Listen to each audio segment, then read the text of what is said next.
میرے لورز بھی ہیں، میرے ہیٹرز بھی ہیں. یہ عزت اللہ کی طرف سے ہے. کسی کی ذلت ہے تو وہ اللہ کی طرف سے ہے. ان کے لیے ضرورت ہے کہ نوک نوک کہ ہم نے جو کچھ بھگتنا تھا، جو کچھ بیڈ ٹائم جو بھی ہم نے دیکھنا تھا وہ دیکھ چکے ہیں. حسن ایوب خان کے تمام دیکھنے والوں کو السلام علیکم. ناظرین، ملٹیپل سٹوریز ہیں آج کے ولاگ کے اندر، لیکن ایک اس ولاگ کے اندر، ان خبروں کے اندر ایک بڑی خبر بھی آپ کے سامنے جو ہے وہ میں لے کر آؤں گا، جو آزاد جموں کشمیر سے متعلق ہے. اور وہاں پر آئندہ جو وزیر اعظم کون ہوگا، کون کون سے امیدوار ہیں، کس کا پلڑا بھاری ہے، اور کون کون سے امیدوار جو ہے وہ ریس سے آؤٹ ہیں، اس متعلق بھی آپ کو بتاؤں گا. بہرحال جی، سب سے پہلے بات کرتے ہیں محمد حسین صاحب کی، جنہوں نے گزشتہ روز جی ایچ کیو کے سامنے سیکیورٹی فورسز کے اوپر حملہ کر دیا. ان کا تعلق پاکستان تحریک انصاف سے ہے. محمد ایجنسی سے ان کا تعلق بتایا جاتا ہے. گرینہ ورکر رہے ہیں پاکستان تحریک انصاف کے. اور جو عبدالغنی آفریدی اور اقبال آفریدی کے حلقے سے ان کا تعلق ہے. اور ضلع ان کا وہی ہے جو کہ وزیر اعلیٰ خیبر پختونخوا سہیل آفریدی صاحب کا ضلع ہے. ان کی یعنی کل جو انسیڈنٹ انہوں نے کیا، محمد حسین صاحب نے جو فائرنگ کی سیکورٹی فورسز کے اوپر، جس کے نتیجے میں جب انہوں نے جوابی کارروائی کی، اس کے نتیجے میں یہ جاں بحق ہو گئے. بہرحال بات یہ ہے کہ محمد حسین کا جو یہ واقعہ ہے، یہ ایک دن کی جو ہے وہ پیداوار نہیں ہے. اس واقعے کے پیچھے ایک منظم طریقے سے اپنے ورکرز کے مائنڈز کو پلوٹ کرنا ہے. پاکستان تحریک انصاف ایک عرصے سے ریاستی اداروں، بالخصوص افواج پاکستان سے متعلق اپنے ورکرز کے اور اپنے جو ووٹرز سپورٹرز ہیں، ان کے ذہنوں کے اندر جو ہے وہ زہر آلود مواد جو ہے وہ انجیکٹ کر رہے ہیں. بار بار یہ بتایا جاتا ہے کہ اس ملک کے تمام مسائل کی جو بنیادی وجہ ہے وہ سیکیورٹی فورسز ہیں، وہ افواج پاکستان ہیں. اسٹیبلشمنٹ کے اوپر کبھی ہدف تنقید کرتے ہیں، کبھی جناب کہتے ہیں کہ جناب فال آف ڈھاکہ کی ذمہ دار جو ہے افواج پاکستان ہے، کبھی کیا باتیں. اور اب عمران احمد نیازی صاحب کے جو اپنے یعنی کردہ گناہ ہیں، ان کا بھی الزام جو ہے وہ عمران خان سے ہٹا کر افواج پاکستان کے اوپر جو ہے وہ عائد کرنے کی ناکام کوشش جو ہے وہ یہ جاری رکھے ہوئے ہیں. لیکن ان کے بہت سے ورکرز ان کی باتوں میں آ جاتے ہیں، ان کو یہ ورگلا رہے ہیں اور مسلسل ورگلا رہے ہیں. اب بات یہ ہے کہ جو اہم بات ہے، یہ واقعہ تو ہو گیا، لیکن اس واقعے کے بعد جو سیکرٹری جنرل ہیں پاکستان تحریک انصاف کے، سلمان اکرم راجہ صاحب، انہوں نے تو محمد حسین سے اظہار لا تعلقی کر دیا اور کھلم کھلا کر دیا. یہ جیو نیوز کے اوپر دیکھیں کہ ٹکرز بھی چلتے رہے کہ اظہار لا تعلقی، جی ہمارا کوئی تعلق نہیں ہے. واقعے کی مذمت بھی کی اور لا تعلقی کا اظہار بھی کر دیا. کیونکہ پاکستان تحریک انصاف کا یہ وتیرہ ہے کہ وہ اپنے کارکنان کو استعمال کر کے ٹیشو پیپرز کی طرح پھینک دیتے ہیں. یہ اس کی جو مثالیں ہیں، ہزاروں کارکنان جو ہیں وہ 9 مئی کو گرفتار ہوئے، ہزاروں جو ہے وہ 26 نومبر کو، اور ہزاروں جو فائنل کال تھی اس دوران جو ہے وہ گرفتار ہوئے. ہر باری علی مین گنڈا پور یا دیگر رہنما ان ورکرز کو ساتھ لائے، ان کو یہاں پر جناب مار پڑوائی، بہت سوں کو، ہزاروں کو گرفتار کروایا، اور تمام کے تمام جو قیادت ہے، جو لیڈران ہیں، وہ پتلی گلی سے فرار ہوتے رہے.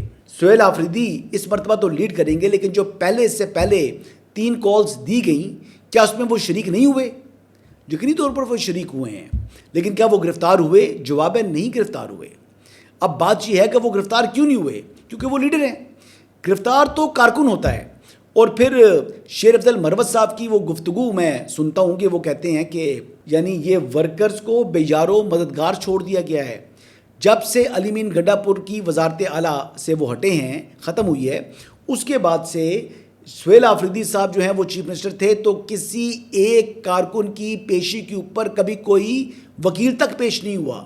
تو ان کی مشکلات میں ہر گزرتے وقت کے ساتھ اضافہ ہوتا چلا گیا. تو یہ محمد حسین ایک یہ سمجھ لیں کہ بہت بڑا سبق ہے تحریک انصاف کے ان کارکنان کے لیے جنہیں پاکستان تحریک انصاف 27 ستمبر کو لانگ مارچ کے لیے ورگلا کر اسلام آباد کے اوپر، وفاق کے اوپر چڑھائی کرنے جا رہی ہے.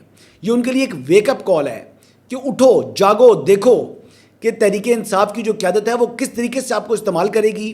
آپ کو پولیس سے مروائے گی بھی، اور پھر پولیس کے ہاتھوں جب گرفتاری ہو جائے گی تو اس کے بعد کیا کہیں گے یا خدا نہ خستہ کوئی ناخوشگوار واقعہ ہو گیا تو کیا کہیں گے؟ جناب یہ ہمارا کارکن نہیں ہے، یعنی مکمل اظہار لاتعلقی کیا جائے گا، کیونکہ ٹریک ریکارڈ یہ بات کر رہا ہے، یہ میں اپنے پاس سے بات نہیں کر رہا، یہ ٹریک ریکارڈ یہ بات کر رہا ہے، شیر افضل مروت صاحب یہ بات کرتے ہیں اور دیگر جو قائدین ہیں انہوں نے استعمال کیا، لیکن کبھی کوئی قائد ان کا گرفتار ہوا؟ ہر مرتبہ 1000-1500 کارکن گرفتار ہوا نا، لیکن کیا کبھی کوئی ایم پی اے لیول کا، کوئی تحصیل ناظم لیول کا کوئی بندہ گرفتار ہوا؟ جواب ہے نہیں۔ کیوں نہیں ہوا؟ کیونکہ یہاں پر ایندھن کے طور پر استعمال کیا جاتا ہے تحریک انصاف کے ورکر کو، اور جو قیادت ہے وہ ٹھنڈے کمروں میں بیٹھ کر یا تو ٹیلی ویژن کے اوپر تجزیے تبصرے کر رہے ہوتے ہیں، ٹی وی ٹاک شوز کے اندر بیٹھے ہوئے ہوتے ہیں۔ ایک دن مجھے یاد ہے کہ میں نے ہمایوں میمن صاحب کو کہا کہ میں نے کہا صبح آپ کا احتجاج ہے اور اس وقت آپ جو ہے وہ ٹیلی ویژن پروگرام میں شرکت کر رہے ہیں، تو پھر جو ورکر ہے اگر کسی بندے نے 100 بندے کو بھی لے کر آنا ہوتا ہے تو اس کے رہنے کا انتظام، اس کی ٹرانسپورٹیشن، یہ تمام کام آپ کو اخراجات اپنے جیب سے اٹھانے ہوتے ہیں، آپ نے اس کا خیال رکھنا ہوتا ہے۔ تو مجھے جواب دیا جی کہ انہوں نے کہا جی ہماری جو پارٹی ہے اس کا کلچر مختلف ہے، ہمارے ورکر خود آتے ہیں، ہم لاتے نہیں ہیں۔ بات یہ ہے کہ جی ورکر جائے بھاڑ میں، ہم 1 روپیہ اپنے جیب خاص سے خرچ نہیں کریں گے۔ دیکھیں علی مین گنڈا پور میں 100 خامیاں تھیں لیکن وہ ورکر کے اوپر خرچہ کرتے رہے ہیں۔ یعنی شیر افضل مروت صاحب نے کل بھی ایک پروگرام میں کہا کہ 70 کروڑ روپیہ انہوں نے کنٹریبیوٹ کیا، اور 38 ارب روپیہ 26 نومبر کے بعد ورکرز کے لیے اور شہداء کے لیے جو ہے وہ یعنی اوورسیز پاکستانیز نے بھیجا، جو علیمہ خانم نے اپنے جیب خاص میں ڈال لیا، یعنی اپنے پرس خاص میں ڈال لیا۔ اب بات یہ ہے، اب وہ یعنی 38 کروڑ اور 70 کروڑ یعنی 1 ارب 8 کروڑ روپیہ، 108 کروڑ روپیہ کدھر گیا؟ کوئی نام و نشان نہیں ہے۔ جیب خاص میں جناب بھر گئے، سلمان اکرم راجہ صاحب لے گئے ہیں، علیمہ خانم لے گئی ہے، یا پارٹی کا کوئی اور ذمہ دار لے گیا ہے۔ 108 کروڑ روپیہ کو تھوڑی رقم نہیں ہوتی، یعنی 1 ارب 8 کروڑ روپیہ بہت بڑی رقم ہے۔ بہرحال جی یہ ایک ویک اپ کال ہے جی۔ دوسری بات یہ ہے کہ میں دیکھ رہا تھا کہ شفیع جان صاحب رات کو شاہ زیب خانزادہ صاحب کے پروگرام میں آئے، تو انہوں نے کم از کم کچھ، کیونکہ میرے فیوریٹ آپ کو پتا ہے، وہ کبھی نہ کبھی میں ان کو فیوریٹ ایسے نہیں بنایا، کوئی نہ کوئی وہ بات وہ بہتر کرتے ہیں۔ سلمان اکرم راجہ جو کہ پارٹی کے ذمہ دار ہیں، انہوں نے تو اظہار لا تعلقی کیا، لیکن شفیع جان جو میرے فیوریٹ ہیں انہوں نے کہا جی ورکر ہے، پارٹی کا ورکر ہے، لیکن 8-9 ماہ سے اس شخص کا، محمد حسین کا ذہنی توازن درست نہیں تھا، اور وہ اس بات پر بھی بضد تھے کہ وہ 20 لاکھ لوگوں کو لائیں گے لانگ مارچ کے اندر۔ اب بات یہ ہے کہ تحریک انصاف اس شخص کے ذہنی توازن درست نہ ہونے کی بات کرتے ہیں محمد حسین کے، تو پھر کیا یہ ذمہ داری نہیں بنتی کہ 20 لاکھ لوگوں کا اس لانگ مارچ سے پہلے پاکستان تحریک انصاف جو ذہنی توازن درست ہونے کا فٹنس ٹیسٹ جو ہے وہ کم از کم پروڈیوس کرے، اور وہ بھی کمپیوٹرائز ہو؟ 20 لاکھ لوگ لے کر آنے ہیں، کوئی 2 لاکھ نہیں کہا انہوں نے، 1 لاکھ لوگ نہیں کہا، 20 لاکھ کا ہے، یعنی 2 ملین جو کہ لوگوں کے مینٹل ہیلتھ فٹنس رپورٹ جو ہے وہ پروڈیوس کرے تحریک انصاف، اور اس کے بعد اس لانگ مارچ کو آغاز کرے۔ اور اگر ایسا نہیں کرتے، اور چاہے وہ 20 لاکھ نہیں ہیں، وہ 2 لاکھ ہیں یا 1 لاکھ ہیں یا 20,000 ہیں یا 200 لوگ ہیں، اگر وہ انتشار کریں گے تو پھر ذمہ داری پوری پاکستان تحریک انصاف پر عائد ہوگی، کیونکہ لوگوں کو لانے والے آپ ہیں۔ ان لوگوں نے اپنے گھروں سے نہیں نکلنا تھا، آپ نے نکالا ان کو، اور اس میں کسی کا ذہنی توازن خراب ہے، جیسے آپ کہہ رہے ہیں کہ محمد حسین صاحب کا خراب ہے، تو پھر ذمہ داری آپ پر عائد ہوگی۔ بارہ جی آگے بڑھتے ہیں، اور شیخ وقاص اکرم صاحب نے بھی کھل کر اظہار کیا جی وجاہت اس خان کے اوپر، وہ کیا کہہ رہے ہیں آئیے سنتے ہیں۔ ابھی لوگ کہہ رہا ہے، خود کہہ رہا ہے کہ میں تصدیق نہیں کر سکتا ہوں۔ تم تصدیق نہیں کر سکتے، اور تم اس قوم کے ہیرو کے، اس قوم کے سب سے بڑے سیاسی لیڈر کے، کروڑ ہر لوگوں کے دلوں کی دھڑکن کے حوالے سے تم ایسی بات کرتے ہو جو دوبارہ کہتے ہو کہ ہمیں تکلیف ہوتی ہے اپنی زبان سے۔ تو یہ ہتھکنڈے یہ نہیں چلیں گے۔ کسی نے تمہاری بات کو نہیں مانا، کسی نے اس بات کو، بلکہ آپ نے دیکھا ہوگا کہ لوگوں نے ریئیکٹ کیا اس بات کے اوپر۔ اب یہ دیکھیں جی وجاہت اس خان صاحب کی جو گفتگو تھی، میں آپ کو کہہ رہا ہوں نا کہ یہ ویوز کا اور ڈالرز کا جو ہے یہ مقابلہ ہے، یہ وہ ریس ہے ویوز کے لیے اور ڈالرز کے لیے، اپنے جیب خاص کو بھرنے کے لیے۔ اور آپ کو پتہ ہے کہ جو والٹ ہوتا ہے اس کو اپنے ڈالرز کے ساتھ جو ہے نا انبار لگانا ہے اس کے اندر، تو اس کے اندر آپ اس قسم کی سنسنی نہیں پھیلائیں گے تو پھر آپ کو کون سنے گا؟ تو بات یہ ہے کہ وجاہت ایس خان صاحب نے یہ سنسنی پھیلائی، یعنی چول ماری صاف الفاظ کے اندر، اور اس چول کے اوپر آج پوری تحریک انصاف ان کی بیشنگ کر رہی ہے۔ میں سن رہا تھا جو لیڈرشپ ہے پاکستان تحریک انصاف کی وہ کھل کر جو ہے وہ تذلیل کر رہی ہے وجاہت احسن خان کی، تو پوچھنا تھا ہوں آرام ہے جناب، میرے خیال سے اب طبیعت سیٹ ہوگی آپ کی، یا اگر ابھی بھی یعنی افاقہ نہیں ہوا تو مزید ڈوزز آنے والے دنوں میں آپ کو ملیں گی۔ شیخ وقاص اکرم صاحب نے ایک اور بھی اہم بات کی، وہ فرماتے ہیں کہ پاکستان پیپلز پارٹی کے ساتھ کسی قسم کے کوئی رابطے اس وقت نہیں موجود، انہوں نے کھل کر اس کا اظہار کر دیا۔ نہیں، کوئی بات نہیں چل رہی اس وقت، وہ ہمارے مینڈیٹ شور ہیں۔ ابھی جو ہماری خواتین والی سیٹیں ہیں وہ بھی مال غنیمت سمجھ کے سارے اپنے گھر لے گئے۔ اب یہ دیکھ لیں کہ 3-4 دن سے یہ خبریں پھیلائی جا رہی تھیں کہ جناب پیپلز پارٹی اور پاکستان تحریک انصاف یا تحریک تحفظ یعنی پاکستان کے درمیان رابطہ ہو چکا ہے۔ اس وقت جناب ذرائع بتا رہے ہیں کہ جناب پیپلز پارٹی وہ حکومت کو ٹف ٹائم دے گی، اس نے رابطہ پی ٹی آئی کے ساتھ یا تحریک تحفظ یعنی پاکستان کے ساتھ کر لیا ہے اور اب حکومت کے لیے جو ہے وہ چلنا مشکل ہو گیا ہے۔ تو ایک تو قمر زمان کائرہ صاحب نے کہہ دیا جی کہ ہماری جو سی ہے اس کا اجلاس نہیں ہوا، اور یہ فیصلے اس طرح کی اس نوعیت کے فیصلے جو ہیں وہ سینٹرل ایگزیکٹو کمیٹی کے اجلاس کے اندر ہوتے ہیں۔ ایک بات انہوں نے واضح کر دی۔ دوسری بات یہ بھی ہے کہ تردید اس کی سامنے آ گئی جی، شیخ وقاص اکرم صاحب نے تردید کر دی، تو وہ جو کہ یہ چورن بیچنے کی کوشش کر رہے تھے تو ان کے منہ پر تو زوردار تھپڑ رسید ہو گیا ہے۔ الحمدللہ میں نے جو خبر دی تھی جمعیت علماء اسلام سے متعلق، وہ خبر آن ڈاٹ تھی، کیونکہ وہ راوی کی خبر تھی۔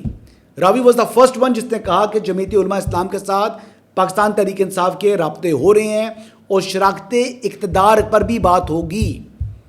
ابھی لوگ کہہ رہے ہیں، یعنی جو دونوں اطراف سے کہا گیا کہ جی ہم تحریری معاہدہ کریں گے، ایک بات۔ دوسری بات وہ یہ کہہ رہے ہیں کہ جناب آئندہ کے لیے سیٹ ایڈجسٹمنٹ۔ بھائی آئندہ کس نے دیکھا ہے؟ سیاست میں اتنا دور کا جو ہے خواب نہیں بنایا جاتا۔ وہ کہتے ہیں جی کہ what's now and what's next, آج کیا دو گے اور کل کیا دو گے، تو یہ تو کچھ لین دین ہوتا ہے سیاست کے اندر۔